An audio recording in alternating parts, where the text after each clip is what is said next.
It's Tuesday, May 6th, 2025, another prong in the Trump deportation program, a vibe check on the Democrat Party, and a word on slurs. Next on the AM Update.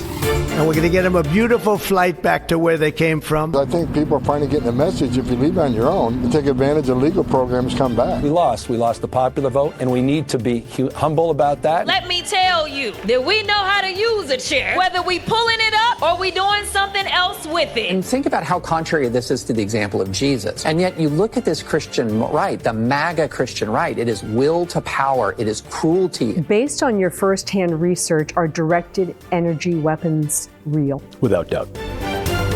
Well, the Department of Homeland Security yesterday, under President Trump and Director Kristi Noem's direction, unveiled yet another prong in their deportation effort. They're retrofitting the Biden-era Customs and Border Protection 1 app, which facilitated the importation of oodles of illegal aliens. They're retrofitting that to actually make it a tool to help illegals in the country currently self-deport. They're going to give them a one-way ticket to their country of origin, as well as a $1,000 stipend. President Trump at the White House yesterday talked about this new prong. What we thought we'd do is a self-deport, where we're going to pay each one a certain amount of money, and we're going to get them a beautiful flight back to where they came from, and they have a period of time.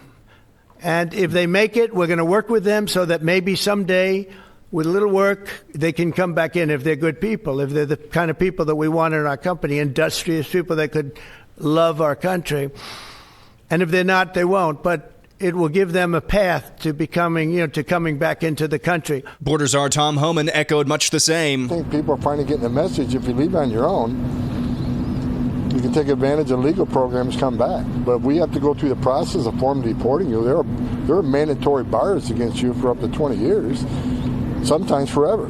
I think this newest strategy from the Trump administration, and they have been encouraging self-deportations now for a couple of months, but this latest push is a pretty decent strategy, especially considering all of the lawfare that they've been facing from rogue judges. It's pretty hard for a rogue judge to step in and tell an illegal, no, you can't leave, even if you want to leave by yourself on your own accord.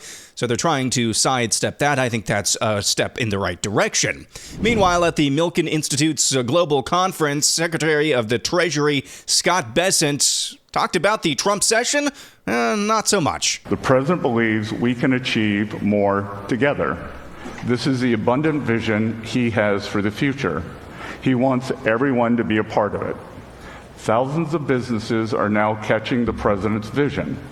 Since he assumed office in January, companies have pledged to invest trillions into the U.S. economy. President Trump has secured more investment for our country in 100 days than President Biden did during all 4 years. That is something from the Treasury Secretary there. It has been interesting to watch Scott Bessent's, at least... It's been interesting to watch him go down the rabbit hole because he has talked about on multiple occasions now. He's talked about how he was on the outside of the wall looking in the private sector, and now he's on the inside looking out. He said recently that the term fake news isn't a strong enough pejorative, and it's been interesting to hear the longer that he's in this position, the more and more partisan and I think frustrated he's become. Kind of amusing to watch a buttoned-up person like him go down that path, but you can understand why. Brian Kemp, Georgia's Republican governor, announced Monday he's not running for U.S. Senate in 2026 against incumbent Democrat Senator Jon Ossoff. Kemp, who will leave the governor's chair in 2027 after 8 years due to term limits, has long been at the top of the GOP's wish list to challenge Ossoff, whom Republican leaders have made their biggest target in next year's midterm elections. His decision not to run will likely result in a competitive primary among candidates who have never won a top statewide office. I saw some takes on this yesterday saying that this is just him gearing up for a 2028 presidential run. I'm not sure. You could take it that way, or you could take it another way and saying that a lot of Republicans, he would be the latest in the list. A lot of Republicans are starting to have cold feet about running in the midterm elections. But then again, let's do a Democrat vibe check. We'll start with California Governor Gavin Newsom, who says Democrats need to be humble. We lost the popular vote, and we lost the electoral vote. We got crushed. And we need to be humble about that, and we need to have some grace, and we need to understand why. Was it because of the incumbency penalty? Was it because of inflation? Was it because of interest rates? Was it because of immigration? Was it because we were too, quote-unquote, woke? Was it because of issues with Israel? Was it all of the above? I think we are going through that forensic. We need to understand at the same time, we also have to push back against the whitewaters and headwinds of the Trump administration. That's California Governor Gavin Newsom on BBC's Newsnight saying, was it because we lost because of inflation or interest rates or because we're too woke, or was it because of immigration? No, Gavin Newsom, it's because you all are nuts. Here is Congresswoman Jasmine Crockett speaking at a commencement ceremony recently. There are going to be people that tell you that you don't belong, and I am here to tell you over and over and over that you absolutely belong. There are people that are going to tell you that there is not a table in which there is a seat for you, but I am here to remind you of Montgomery and those folding chairs. Let me tell you that we know how to use a chair, whether we pulling it up or we doing something else with it.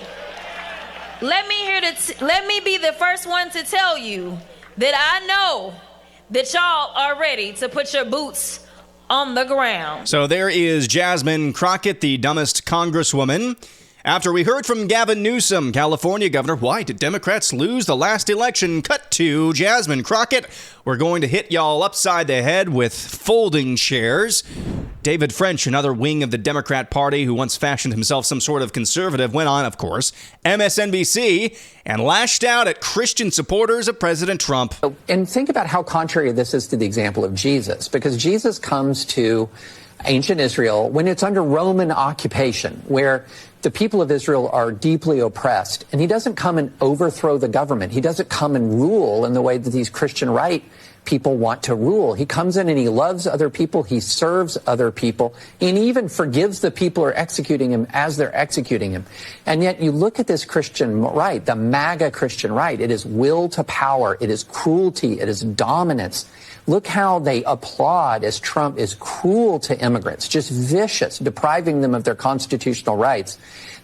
Nothing about this is drawn from historic Christian theology. So we just heard from a prominent Democrat congresswoman who threatened to hit Republicans on the head with a folding chair. The current president actually took a shot to the head from a left-wing, we think, assassin. How much do we know about Thomas Matthew Crooks? Not enough, apparently.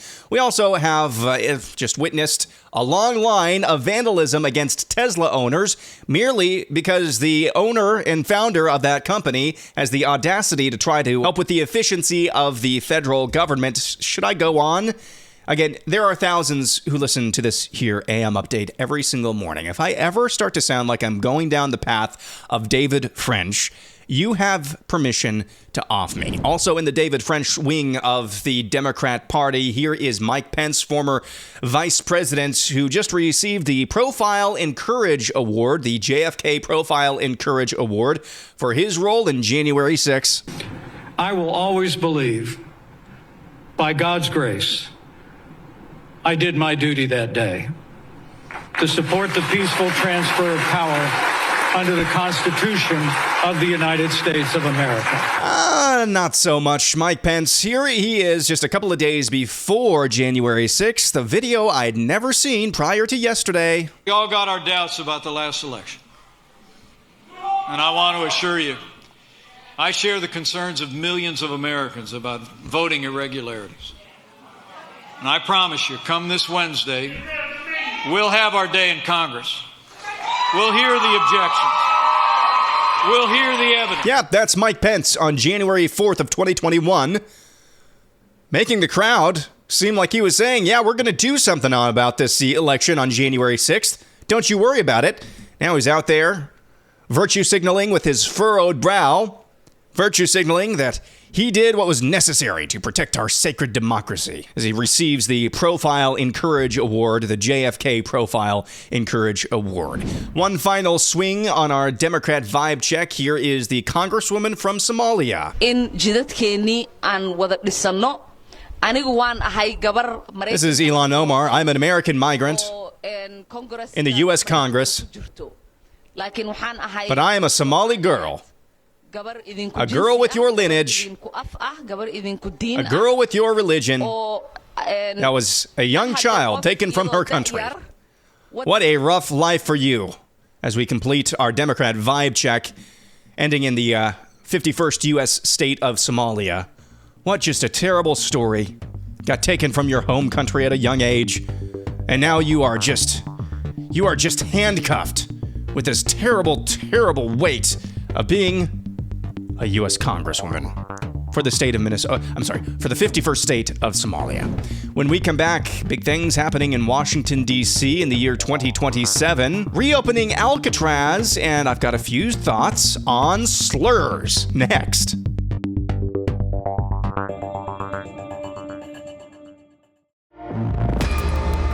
I'm pleased to reveal that the 2027 NFL Draft, that's a big thing, will be held right here in our nation's capital, Washington, D.C., on the National Mall, and you get a little glimpse of it. So there is President Trump announcing yesterday that the NFL's draft for the year 2027 will be in Washington, D.C., as he just said, on the National Mall. They revealed a rendering of what that should look like.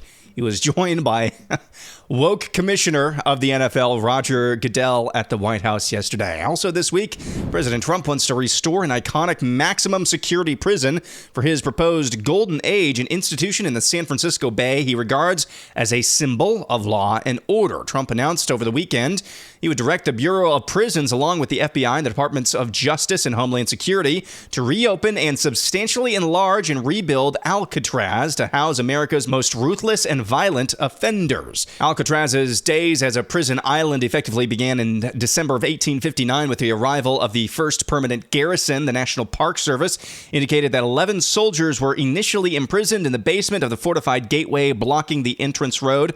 This basement and other structures were soon filled to capacity, warranting the construction of additional prison facilities. I'm totally fine with this, so long as Gitmo is filled to capacity. Sure, we can have another island prison. I'm good with that. Federal Communications Commission Chairman Brendan Carr has an update on what his agency is working towards and working against. So are you threatening to pull their license? Wouldn't that be a pretty drastic step? Well, it's not a threat. That's a penalty that is in the Communications Act that if you don't... But when was the last time the FCC pulled a broadcast license? Yeah, it's been a long time, and I think that's part of the issue. If you step back, trust in the national mainstream media is at an absolute low right now. That's not just my view. Jeff Bezos himself did an op-ed where he said that. But what's really interesting is that actually local stations, local TV stations have a lot of trust. And so the agenda that I'm trying to run at the FCC is to empower those actual local television stations to serve the public interest. Because what we've seen is you've got national news media, ABC, NBC, CBS, and they're exercising more and more control over those local TV stations. I don't think that's a good thing for the country. So we're trying to reverse that. So Brendan Carr, FCC commissioner, yet again teasing the idea of pulling the licenses for networks like ABC, NBC, and CBS as a means to hand over more power to local television stations. This is not the first time he has teased and or threatened those networks. I'm not really sure about the veracity of his claim that local television stations are trusted more than the networks. I'm sure that's true. It kind of makes sense just on first blush. But I think any effort to make those major legacy media outlets and networks, like the aforementioned ABC, NBC, CBS, any efforts to just make them sweat at all, I'm totally in favor of. Back once more to Scott Bessent, Treasury Secretary, who went on CNBC recently and laid out the overall economic vision, both trade and otherwise, of the Trump administration. What I've been talking about is reprivatizing the economy. So on one side, we're going to be bringing down government spending, which has been crowding out the private sector. We're also going to be shedding excess labor on the government side. Then on the other side, we have a substantial financial deregulatory agenda coming from, we put a lot of new regulators in place so the private sector can re-leverage, and we're putting a special focus on community banks, small regional banks, which were very near what I would call an extinction event in the next 4 or 5 years. So the idea is to get them lending again too. So it's a pretty simple outline, basically a 3-step outline in terms of growing the economy. He, of course, has talked a lot about tariffs as a means of just encouraging business, especially manufacturing, to come back to the United States or reshore, nearshore their businesses. Tax cuts, which I think is already going to happen in this big, beautiful bill that we keep hearing about.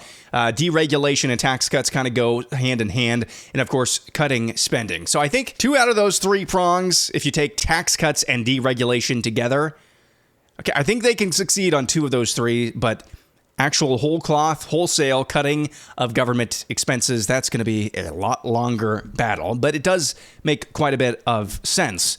All of these things go hand in hand. I just read a story yesterday about how the REINS Act, which is a massive deregulation bill that Republicans have been trying to pass for years now, and it's failed every single time.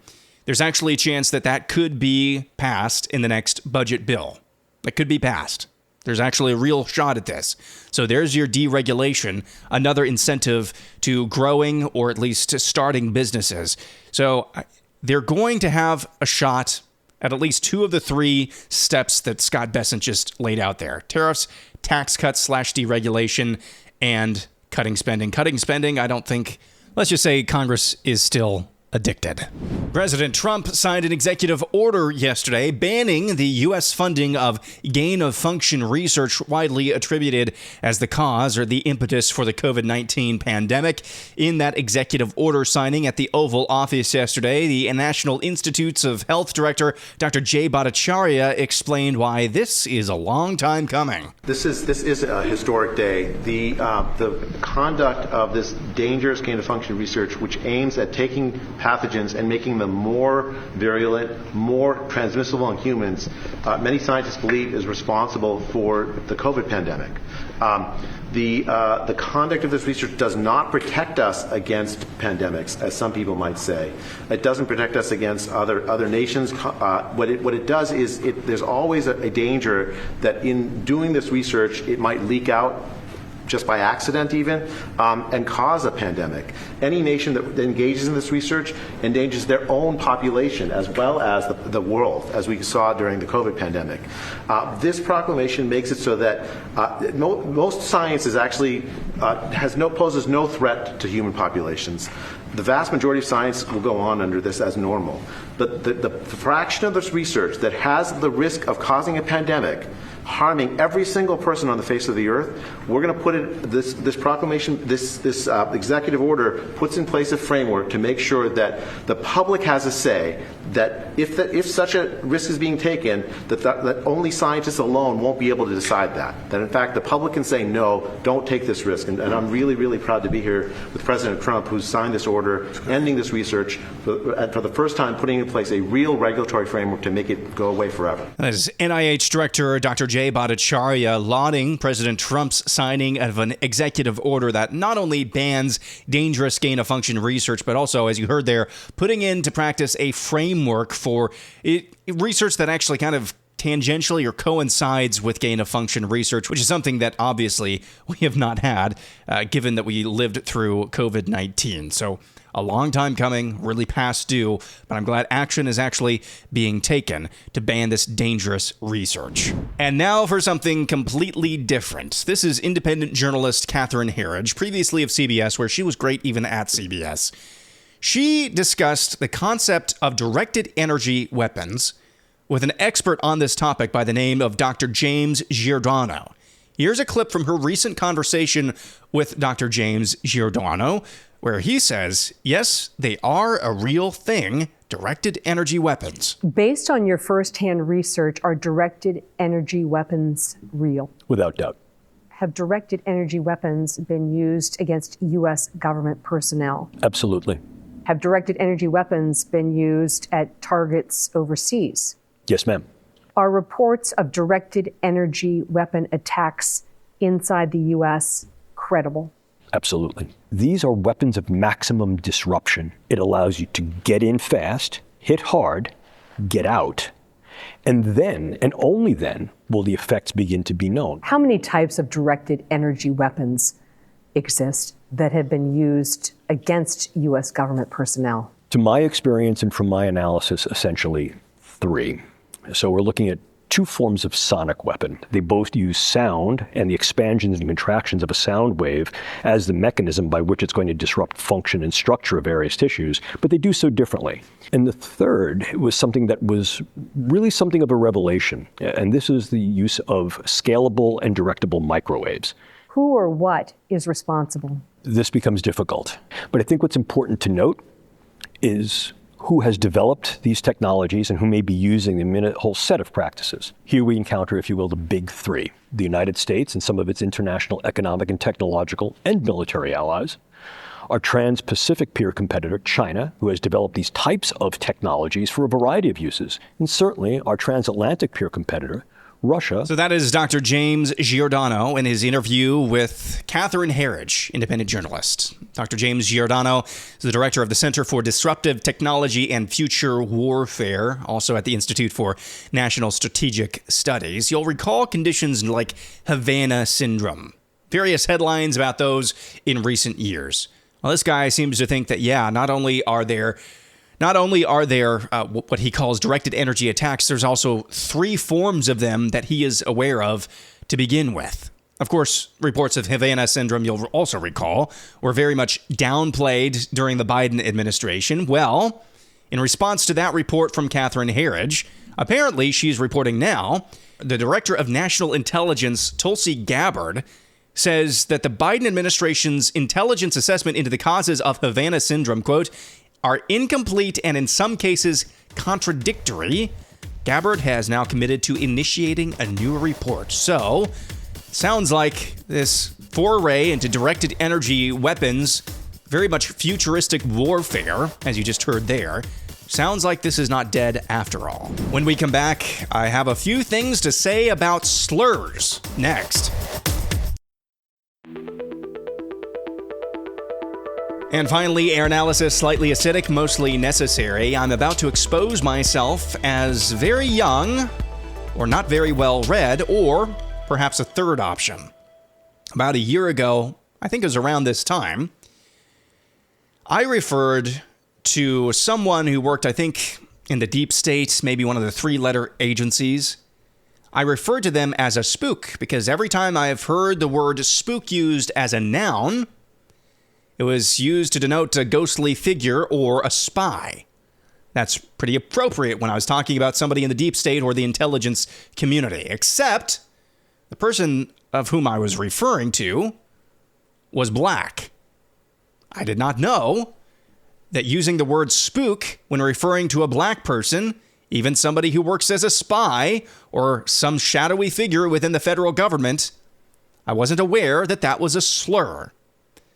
Yesterday morning, for AM Update, after revealing to you various headlines which tell me that China is starting to relent in their tariff war against the United States, they're starting to show some weakness, or a chink in the armor, if you will. X flagged my post, chinks in China's armor, I should say. X flagged that as hateful speech. I thought I was bewildered. What in the world? So I had them appeal it. And upon appeal, X said, no, this is very hateful. Again, I didn't even think that chinks might be a derogatory slur, especially when aimed at Chinese people. But here we are. I'm having a very difficult time keeping up with what is and is not a slur. I would submit to you that's for three reasons. One, I'm just really young. Two, I'm not very well read. Or three, what I really think is happening is that I grew up in a world that is very much different from the world, or at least the United States, that we live in today. I grew up in a world where we actually did not see skin color. We were very much colorblind. That was how I was taught to think. I was taught to think that everyone, regardless of the pigmentation of their skin, was made in the image of God, and that they possessed no immutable characteristics that made them better than or worse than any other person. That was the world in which I grew up. I've heard of Gen Xers who grew up in the 80s saying very similar things, that the racial tensions that we see in these days didn't really exist during their time growing up in the 80s. Not to say that it was necessarily utopia or bliss, but it just wasn't a consideration as it is today. To the point where, when I was growing up, I would have had no idea that calling a black person a spook or a Chinese person a chink, even if I was using it in a completely different figure of speech, might be seen as offensive. But we are living in a different world. We're living in the world that Barack Obama envisioned when he said he wanted to remake the United States, fundamentally transform the United States. He certainly did that at the executive level. He certainly did that when it comes to health insurance, which is a huge deal. But I think the biggest impact that Barack Obama had on this country was on the issue of race in Ferguson, Missouri.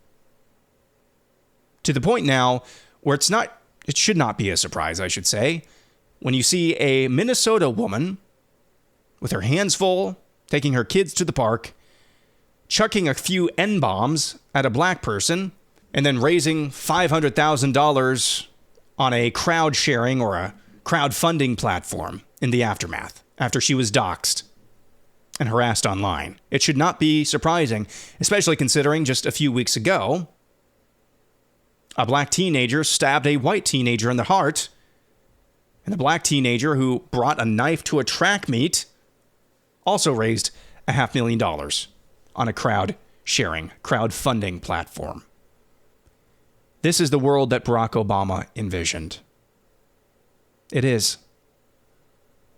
It's a world that we only see in terms of color, in terms of pigmentation, where that is always a consideration in every news story.